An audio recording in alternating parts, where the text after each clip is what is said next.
nag Diomaye ak Sonko dañu ñëw pour jubbanti réew yu bëri dana fi jeex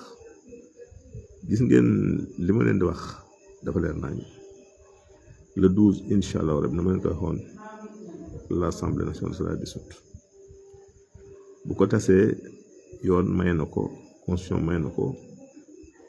si gàtt lu mu gàtt ñaari weer si diiru ñaari weer ban sa organiser élection législative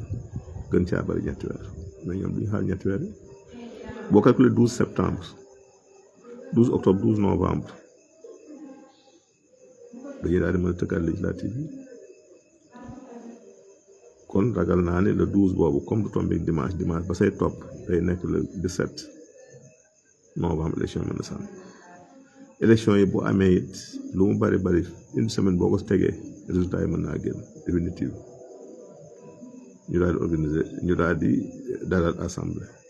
gis ngeen France législative dimanche lañ voté leen di xaw mardi ñu dal samp député yi loolu mën naa nekk Sénégal aussi élection yi mën naa jeex résultat yi génn ñu samp bu ñu sampee avant la fin du mois de novembre assemblée bees bi décembre dañu daal di mën a voté budget bees bi